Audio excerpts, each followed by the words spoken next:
EVM वरती प्रश्नचिन्ह उपस्थित केल्यानंतर सध्या मरकडवाडी खूप चर्चेत आहे आणि त्याच मतदारसंघातून निवडून आलेले उत्तमराव जानकर यांच्याशी आपण संवाद साधून जाणून घेणार आहोत। खरं तर तुम्ही एक मॉक पोल पुन्हा एकदा मतदानाची बॅलेट पेपरवरती प्रयोग करण्याचं ठरवलेलं होतं, परंतु त्याला शासनाने परवानगी दिली नाही।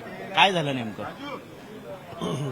नाही, त्या ठिकाणी संपूर्ण माझ्या मतदारसंघामध्ये जवळजवळ 1,10,000 एवढ्या मताची हेराफेरी केलेली आहे आणि मग संपूर्ण तालुक्यामध्ये त्याचा आक्रोश होता आणि त्या आक्रोशामधून मार्कडवाडी गावानी त्या ठिकाणी मतपत्रिकेद्वारे मतदान घ्यायचं आणि त्या ठिकाणी प्रत्येक उमेदवाराला किती मतदान झालंय हे पाहायचं। त्यासाठी सगळ्या उमेदवारांना बोलवण्यात आलं होतं, परंतु प्रशासनानं त्या ठिकाणी जोरदारपणाने विरोध केला। त्या ठिकाणी कर्फ्यू लावला, आमच्यावरती गुन्हे दाखल केले।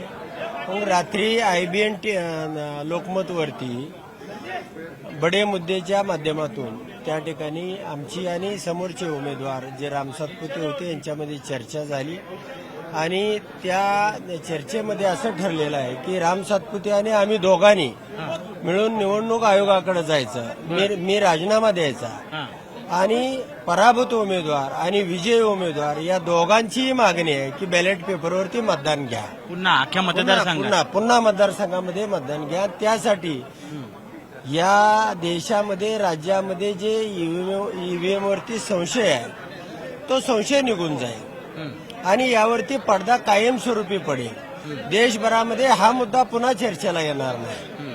अशा पद्धतीनं त्या ठिकाणी निवडणूक आयोगाला आणि निवडणूक आयोगाला त्याही पुढे जाऊन आम्ही त्याचं जे तालुक्यामधल्या मतदानाचं शुल्क सुद्धा आमचा तालुका भरायला तयार आहे। मी विजयी उमेदवार आहे तरी सुद्धा राजीनामा देऊन बॅलेट पेपरवरती मतदान घ्यायला मी तयार आहे। राम सातपुते आम्ही 2 दिवसामध्ये दिल्लीला जाणार आहोत, निवडणूक आयोगाला भेटणार आहोत।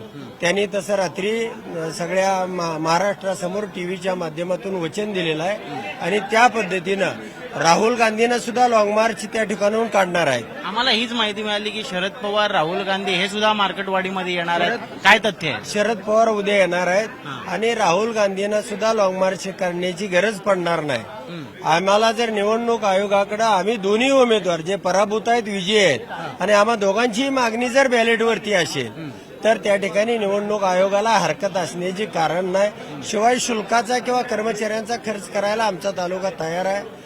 दूध का दूध, पाणी का पाणी त्या ठिकाणी होऊन जाईल। संविधानाच्या कायद्याच्या चौकटीत हे बसतं का? पण निवडणूक आयोगालाच मागणी करतो ना आम्ही। मान्य होईल असं वाटतं? नाही, ट्रायल घ्यायची आहे ना, शेवटी संशय आहे हे संपवलं पाहिजे, कुठेतरी थांबलं पाहिजे, नाहीतर देशामध्ये ही लोकशाही वाचणार नाही। आमचं मत आहे, आमची मतं चोरीला गेली आहेत। आम्हाला ईव्हीएम मधलं काय कळत नाही, व्हीव्हीपॅट मधलं चित्र कसं पुसलं जातं, दुसरं कसं छापलं जातं ते आम्हाला समजून येत नाही। मग आम्हाला दुसरा मार्ग काय, तर तो बॅलेट पेपर हा साधा सरळ मार्ग आहे। पण भाजपचा आरोप असा आहे की अशा पद्धतीनं फेरनिवडणूक घेणं हे संविधानाच्या चौकटीत बसत नाही, तुम्ही संविधान विरोधी आहात असा आरोप करतात भाजपमध्ये। नाही, आम्ही राजीनामा देतोय, पोटनिवडणूक घ्यायला होतोय। पोटनिवडणूक ही कायद्या नाही, फक्त देशाची शंका घालवण्यासाठी माझ्या मतदारसंघाची पोटनिवडणूक ही बॅलेटवरती घ्यावी, एवढंच साधी सरळ आणि सोपी मागणी आहे। त्याचा खर्च सुद्धा कुठलीही पोटनिवडणूक असेल तर शासन करतं, शासनाला शक्य नसेल तर आम्ही करायला तयार आहे।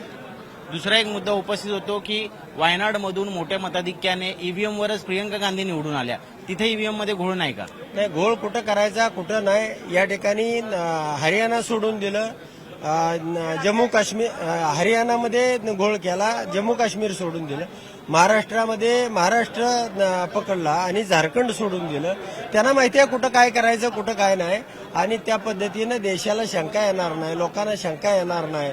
प्रियंका गांधीच्या ह्याच्यामध्ये आपण विरोध केला, त्या लोकांचा ट्रेड काय आहे हे सगळं भारतीय जनता पार्टीला माहिती आहे, म्हणून हे छोटं मी राजीनामा देऊन निवडणूक घ्यायला तयार आहे। तुम्ही हे तुमच्या पक्षप्रमुखांना सांगितलंय का? त्यांची सहमती आहे का तुम्ही राजीनामा देऊन पुन्हा निवडणूक? नक्कीच त्यावेळेला पक्षप्रमुख सुद्धा माझ्या सोबत राहतील आणि ती माझी मागणी आहे। आमच्या तालुक्याचा आक्रोश आहे, आमच्या जनतेचा आक्रोश आहे। जनता बंड करून उठलेली आहे, मतपत्रिका छापते, पुन्हा मतदान घ्यायचा प्रयत्न करते आणि मग ते का घेतलं जात नाही आणि मग निवडणूक आयोगाने घ्यावं। आम्ही राजीनामा देतोय, आम्ही दोघं मिळून जाणार आहोत 2 दिवसामध्ये आणि त्यावेळेला त्या ठिकाणी निवडणूक आयोग आमची पोटनिवडणूक बॅलेटवरती घेईल।